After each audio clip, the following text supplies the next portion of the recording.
Assalamualaikum warahmatullahi wabarakatuh. Perkenalkan, nama saya Irma Aprilia Ningrum dengan NIM 212111295 dari Prodi Hukum Ekonomi Syariah kelas 4H. Yang saya hormati Bapak Nur Rohim selaku dosen pengampu mata kuliah tafsir ayat-ayat hukum ekonomi syariah dan teman-teman yang saya banggakan. Di sini saya akan menjelaskan sedikit materi tentang konsep hukum dan larangan riba. Selanjutnya yang ingin dibahas dalam materi kali ini yaitu yang pertama, bagaimana definisi dari riba tersebut. Yang kedua, apa dasar hukum larangan riba. Yang ketiga, apa saja jenis-jenis riba. Memasuki materi yang pertama yaitu definisi riba. Secara etimologi, kata riba berasal dari bahasa Arab. Secara bahasa bermakna al-ziyadah yang berarti tambahan. Sedangkan riba menurut istilah atau syara atau agama merupakan tambahan yang disyaratkan kepada seseorang dalam suatu transaksi jual beli. Utang piutang dari semua jenis barang baik berupa perhiasan, makanan, tumbuh-tumbuhan, dan buah-buahan, maupun benda-benda tertentu yang bisa dipertukarkan dengan cara tertentu. Yang kedua adalah dasar hukum larangan riba. Yang pertama, terdapat dalam Quran Surat An-Nisa ayat 161, yang artinya, dan disebabkan mereka memakan riba, padahal sesungguhnya mereka telah dilarang daripadanya. Dan karena mereka memakan harta orang dengan jalan yang batil, kami telah menyediakan untuk orang-orang yang kafir di antara mereka itu siksa yang pedih.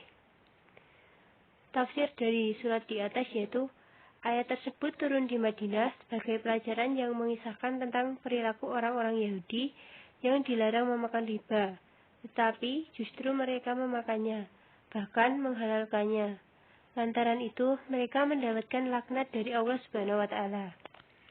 Ayat ini menggolongkan mereka yang memakan riba sama dengan mereka yang mencuri harta dari orang lain. Dan Allah mengancam kedua pelaku tersebut dengan siksa yang pedih.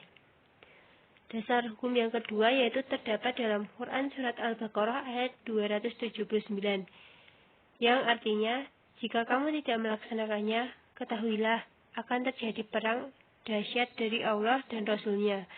Akan tetapi, jika kamu bertobat, kamu berhak atas pokok hartamu dan tidak berbuat zalim atau merugikan, dan tidak dizalimi atau dirugikan.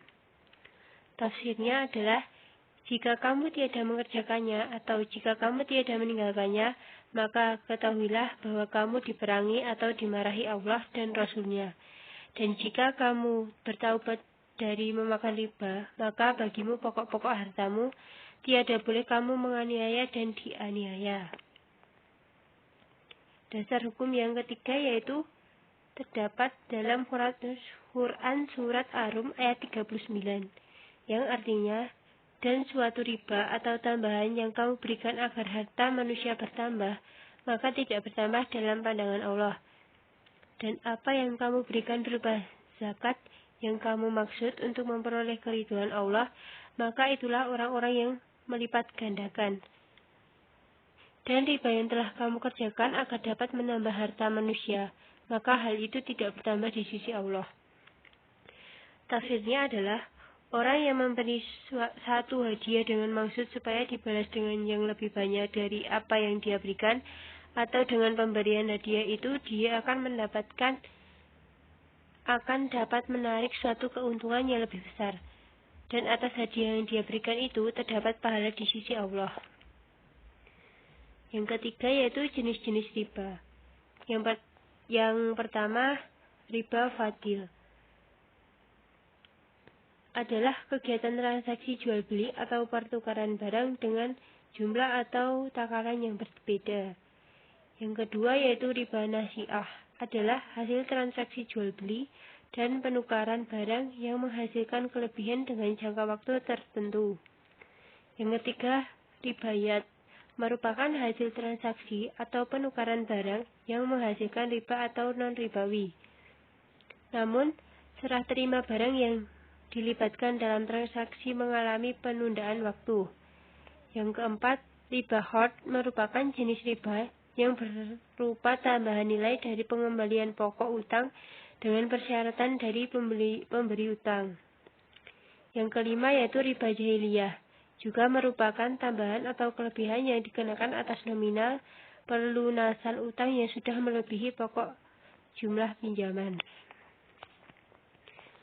Sekian presentasi dari saya atau penyampaian materi dari saya. Kurang lebihnya saya mohon maaf ya sebesar-besarnya. Wassalamualaikum warahmatullahi wabarakatuh.